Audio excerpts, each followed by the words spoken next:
Hola, gracias por llegarse a mi canal. Mi nombre es Melanie, soy artista visual y en este espacio me interesa hablar de las artes y los procesos artísticos. Este video forma parte de una lista de reproducción de cómo presentarse a convocatorias de arte orientada a las artes visuales, aunque espero que de algún modo esto pueda servir para artistas de otras disciplinas. Ya vamos por el tercer video subido en esta lista de reproducción, así que estoy muy contenta.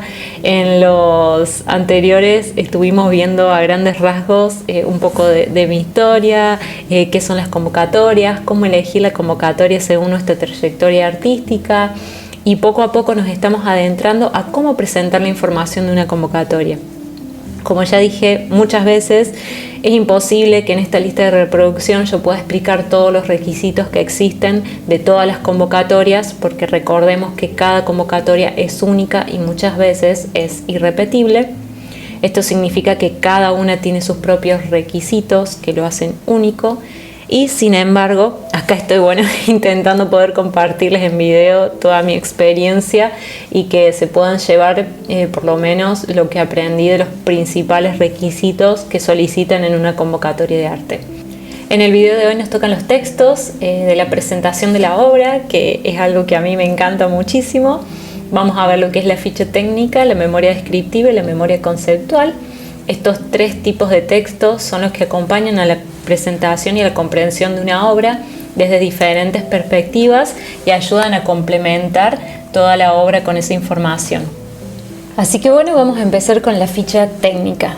En todo concurso, convocatoria, programa o incluso si quieren hacer una exposición privada en sus casas, es importante que a la hora de presentar la obra presentemos la ficha técnica. Y también es requisito indispensable a la hora de inscribir una obra a una convocatoria. La ficha técnica consta en una serie de datos técnicos que se presentan a modo de ítem, en donde se describe la parte técnica de la que está constituida la obra. Sin esta ficha técnica nosotros no podríamos saber qué dimensiones tiene la obra, no las podríamos imaginar, principalmente si la obra la tenemos que evaluar a través de la virtualidad. Entonces, en esta ficha técnica incluye el título de la obra, la autoría, el año de creación, la técnica, los materiales, las dimensiones. En algunas convocatorias se pide el peso de la obra, en algunas convocatorias también se pide el precio de la obra y en caso de los videoarte o videoinstalación se le agregaría la duración del video. Lo que recomiendo en este apartado es que se pueda escribir lo más específico posible, principalmente en la materialidad, que es lo que más veo que le sucede a artistas que asesoro y que ayudo a que puedan realizar estas aplicaciones y también que puedan elaborar sus textos. Veo que hay mucha falla en describir la materialidad de la obra. Por ejemplo, vamos leyendo la ficha técnica y en la materialidad dice pintura sobre tabla. Es preferible que en vez de poner pintura sobre tabla se ponga, por ejemplo, acrílico sobre bastidor rígido. De esa forma estamos describiendo muchísimo mejor la materialidad de la obra. Otro ejemplo, por ejemplo, en vez de poner fotografía enmarcada así a secas, se podría poner el sistema de impresión, el tipo de impresión, como por ejemplo impresión en sistema UV de tintas pigmentadas sobre papel fotográfico enmarcado en madera tal con vidrio de 2 milímetros. Toda esa descripción. Es preferible pecar de haber comentado y explicado demasiado la materialidad que no haber puesto la descripción correcta de la materialidad. Otro ejemplo que se me ocurre, en vez de decir acuarela sobre papel, podríamos decir acuarela sobre papel de 300 gramos, marca X, enmarcado en madera tal, con vidrio y passepartout libre de ácido. ¿Sí? Todo lo que nosotros le podemos aportar a la materialidad siempre va a ayudar a que la obra se pueda describir mucho mejor. ¿Y por qué estas especificaciones principalmente en la materialidad? Porque por un lado estamos siendo justos al comunicar la calidad de la producción con la que trabajamos.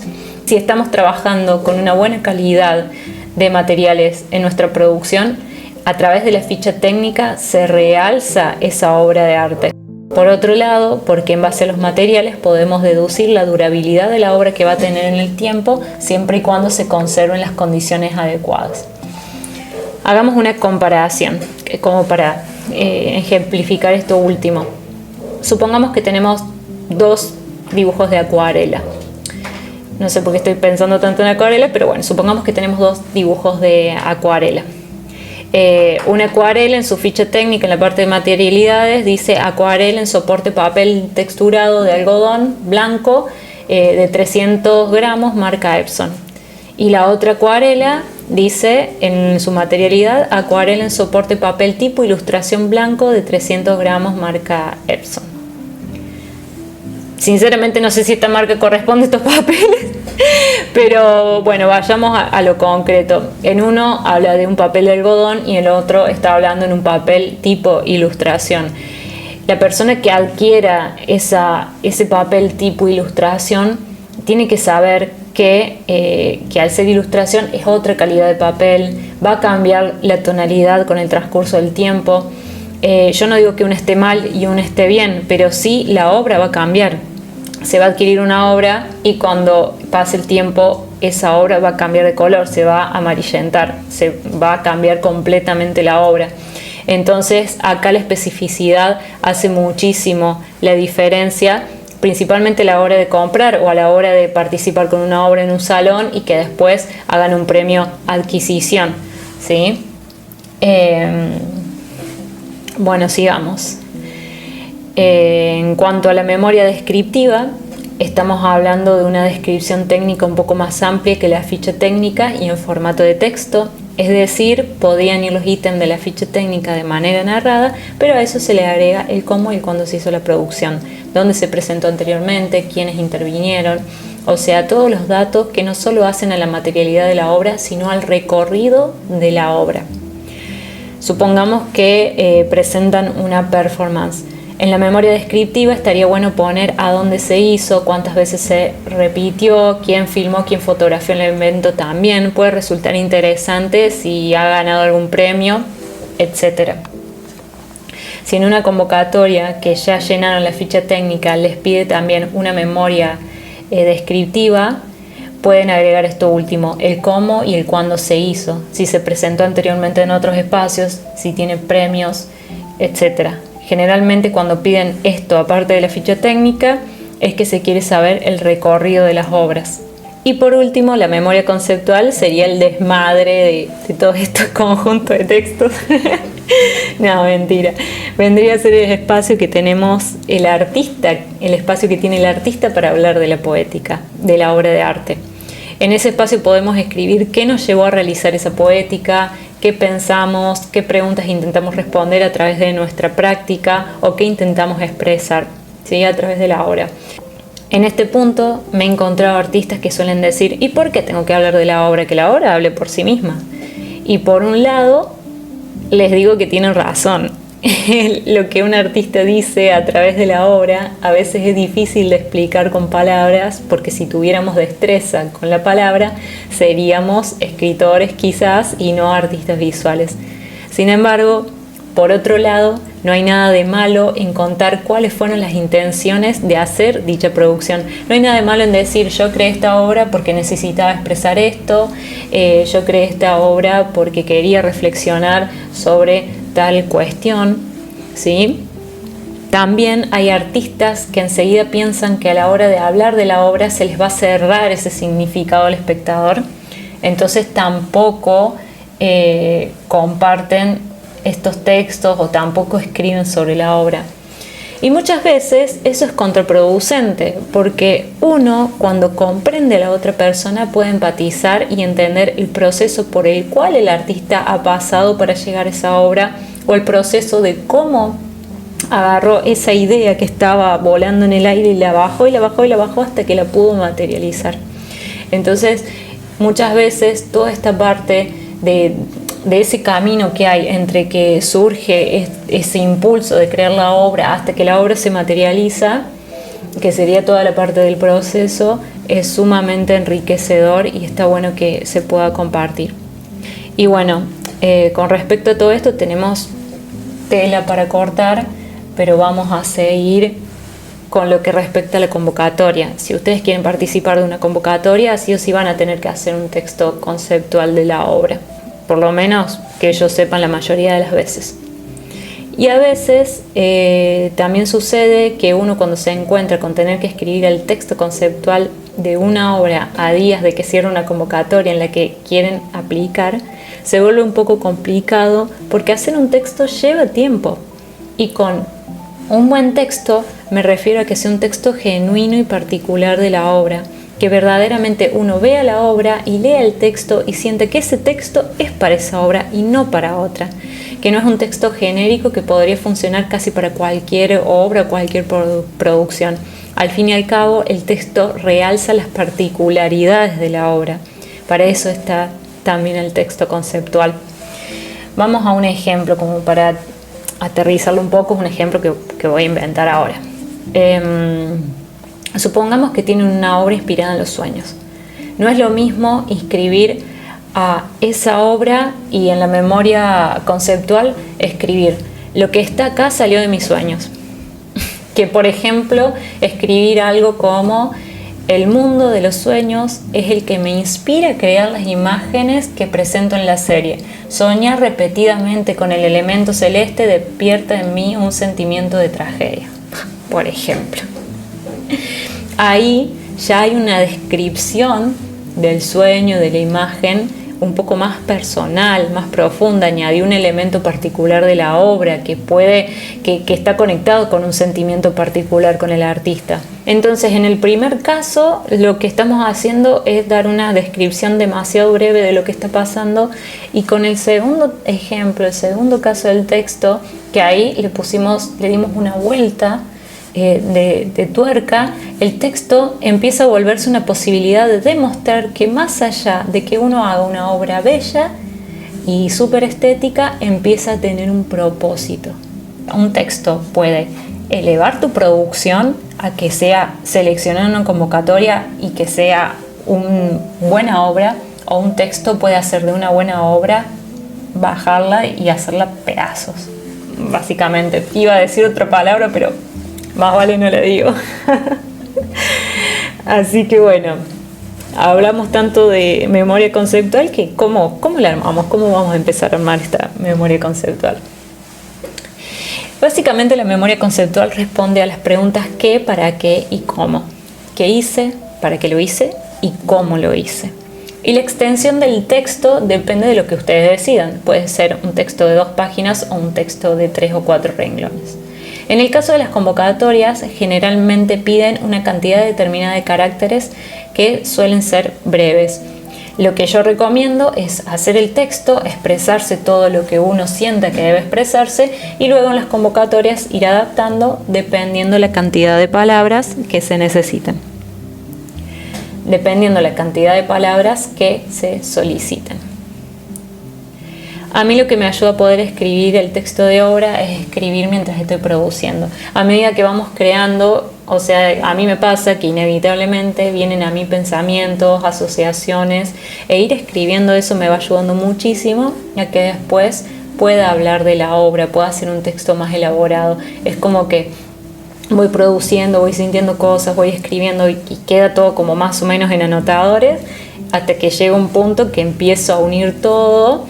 Y a mí ese proceso me parece asombroso, y estoy segura de que si a mí me pasa, a ustedes también les va a pasar, que empiezan a aflorar ideas, conceptos, palabras, que está bueno que lo puedan ir anotando también.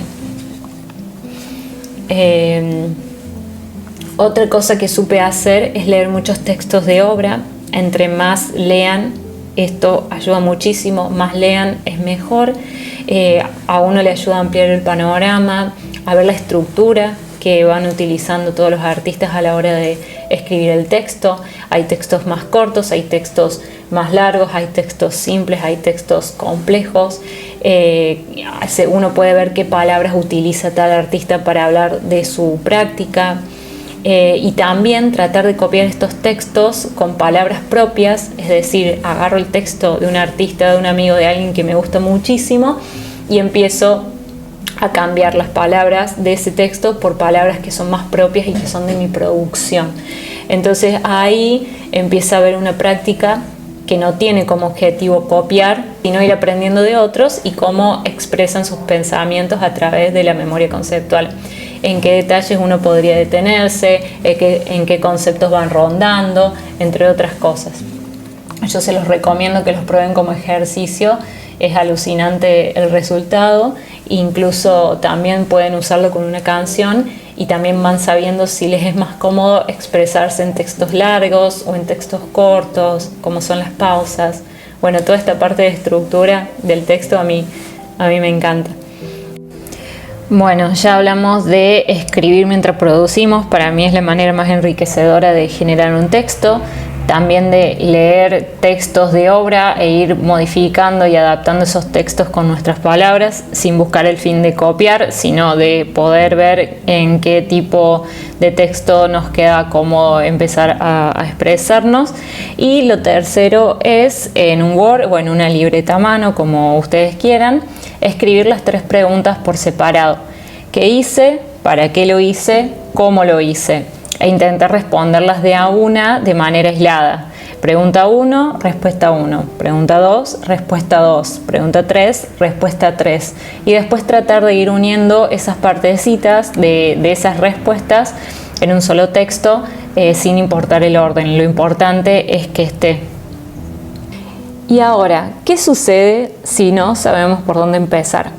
Está bien que dijimos todos estos tips anteriormente, pero puede pasar que empecemos a construir una obra de manera intuitiva y nos compenetramos tanto con la obra que nos olvidamos de ir escribiendo.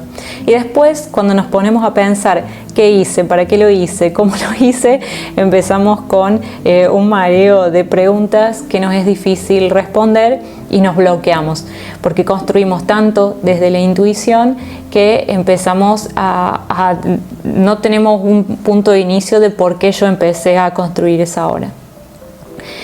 Y lo primero que quiero decirles es que en esta instancia es que no se precipiten y que esto también a veces pasa.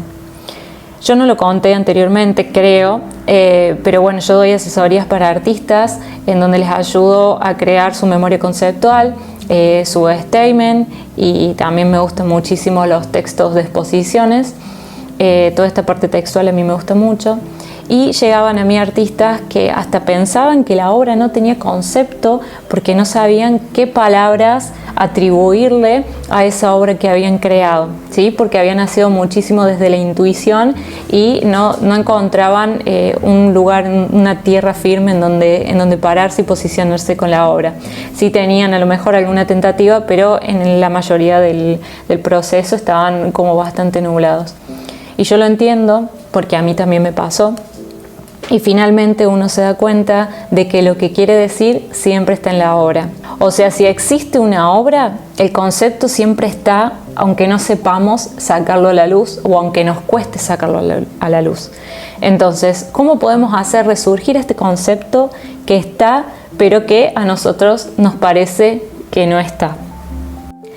Lo primero que vamos a hacer o que les recomendaría es que busquen una hoja en blanco y anoten todas las herramientas que usaron para hacer la obra. Desde que la obra empezó hasta que terminó, hacer una lista de todas esas herramientas. Si usé espátula, si usé pincel, si usé una cámara de fotos, si usé un hilo para tener el fondo, todo. Todas las herramientas que ustedes hayan usado, si usaron tela, si usaron qué tela, si usaron qué elemento, todo lo que ustedes puedan sumar. Entre más específicos sean en estos textos, mucho mejor, porque es preferible empezar a sacar palabras que a que nos falten palabras para poder describir una obra.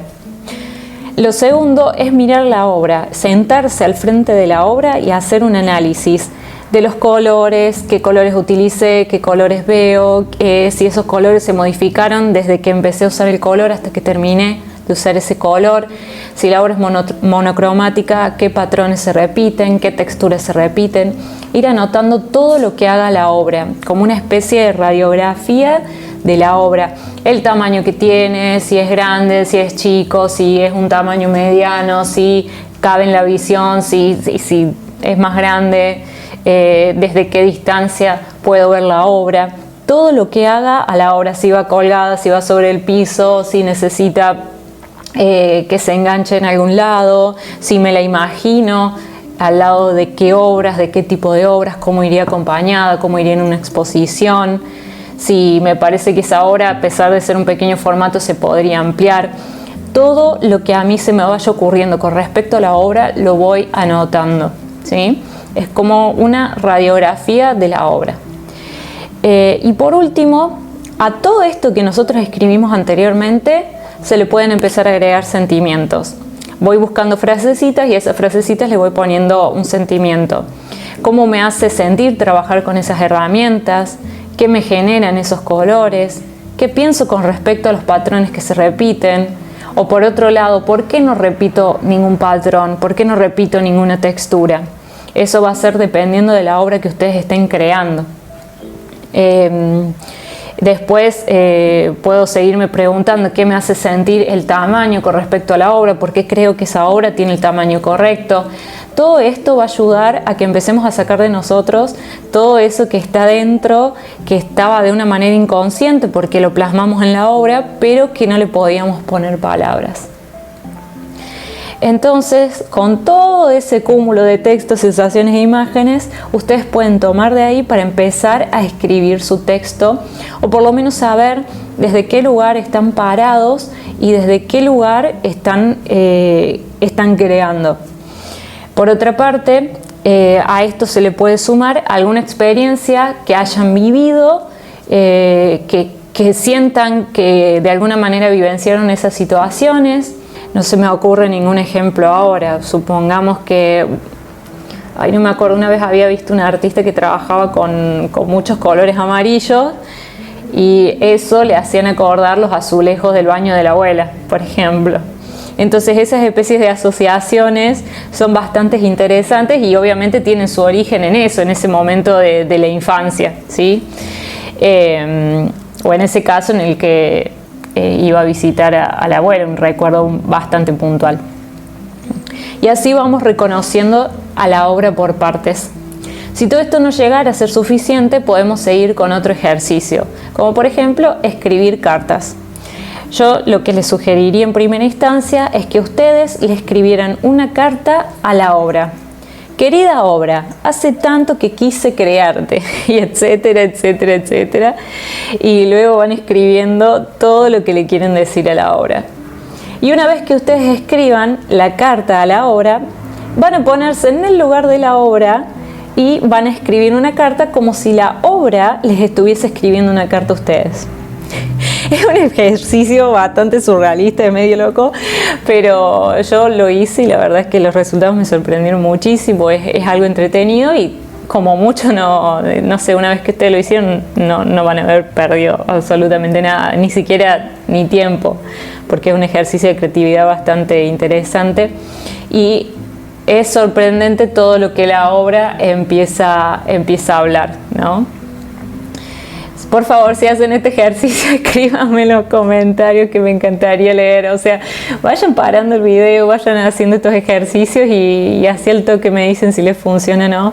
Tengo muchísimos más ejercicios. Otro ejercicio es escribir un cuento. Hagan de cuenta que la obra está dentro de un cuento y ustedes empiezan a crear el cuento de todo lo que le puede pasar a esa obra. Y una vez que se termine el cuento pueden pensar si ese cuento se relaciona con alguna situación que ustedes estén viviendo en el pasado o que ustedes hayan vivido en el pasado o con alguna situación que tiene que ver con el presente, con a lo mejor ver en la sociedad actual todo lo que sucede y todo lo que transita la obra, ¿sí? Espero que esto último no haya quedado muy abstracto porque no lo había preparado muy bien. Pero es interesante ver el resultado que se obtienen después de estos ejercicios. Si ustedes buscan ejercicios de escritura en otras páginas o en otros espacios, también está bueno que puedan crear esos ejercicios y aplicarlos a la obra. Y a medida de que pasa el tiempo y que ustedes siguen creando, estoy segura que van a encontrar su propia metodología para poder escribir textos. Y por último, si todos estos ejercicios o más que hicieron no les resultaron o no les significaron mucho, o no se ven ustedes escribiendo textos de obra, pero sí quieren tener sus textos.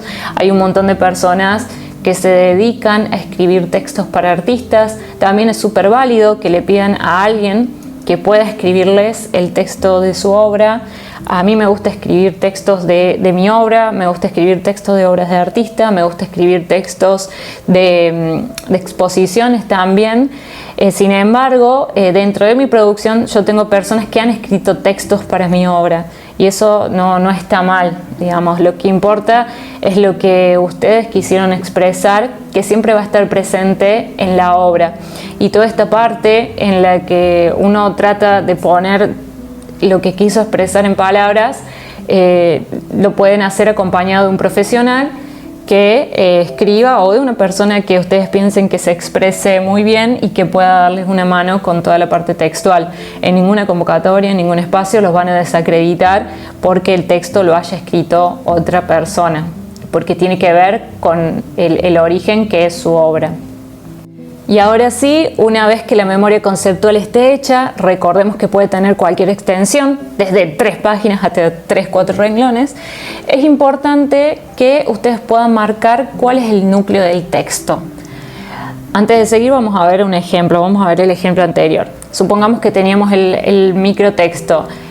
El mundo de los sueños es el que me inspira a crear diferentes imágenes que presento en la serie. Soñar repetidamente con el elemento celeste despierta en mí un sentimiento de tragedia. En ese pequeño texto, lo central es la frase última que dice: soñar repetidamente con el elemento celeste despierta en mí un sentimiento de tragedia. Esto es lo más importante del texto porque hay una conexión directa entre el texto y la obra y es específica. Y a esto me refiero con el núcleo del texto. Ahora, esa frase puede terminar ahí o puede terminar en 3 hojas más. Lo importante de identificar este núcleo en el texto es que a la hora de adaptar el texto a las convocatorias deberíamos decir lo mismo, pero con más o menos palabras, dependiendo de la cantidad de palabras que nos soliciten en una convocatoria, ¿sí? Es decir, uno después puede ir adaptando esas palabras sin modificar verdaderamente la esencia, el núcleo de por qué se hizo la obra. Si nosotros ya empezamos a cambiar todo el texto, pierde credibilidad también con respecto al por qué se produjo la obra. Y una obra siempre va a ganar mucho más cuando es una obra genuina. Y por otra parte, si ya se nos dificulta escribir un solo texto, imagínense escribir textos diferentes para cada vez que esa obra la van a presentar en una convocatoria. Estoy hablando en este caso de textos completamente diferentes. Nosotros sí podemos ir dándole cantidad de palabras a lo que en verdad quiere representar la obra. Espero no haberme enredado con esto último. Y también puede suceder que hay personas que comienzan sabiendo este núcleo, esto central, y después de ahí van expandiendo todo el texto. Son formas diferentes de poder ir creando este texto conceptual. Nunca en ningún lado van a encontrar una fórmula exacta de cómo se tiene que crear un texto conceptual. Un texto conceptual puede ser una poesía, por ejemplo. Otra de las cosas que pueden incluir un texto conceptual son las citas. A mí, cuando se usan citas de artista, me gusta que estas citas se complementen con pensamientos del artista y no que esté la cita solamente porque esté, y que bueno, sino que cobre un real sentido esa cita dentro de lo que nosotros también queremos decir. Estoy segura de que si ustedes deciden empezar a escribir sus textos, a medida que avancen, seguro van a ir mejorando, como todo, creando textos más seguros, genuinos y representativos. Si han escrito algún texto, me gustaría que me lo compartan porque me encanta mucho leer y me gusta mucho saber cómo uno ve la obra, cómo uno la siente, toda esta parte. Ay, a mí me encanta, lo dije un montón de veces. Así que, bueno, eso es todo lo que tenía por este video. Si más adelante puedo, subo más ejercicios de cómo ir desbloqueando toda esta parte textual y cómo ir escribiendo. Pero bueno, me parece que por ahora tienen suficiente. Si hacen los ejercicios, después me cuentan. Espero que estén muy bien. Les mando un abrazo gigante. Chao, chao.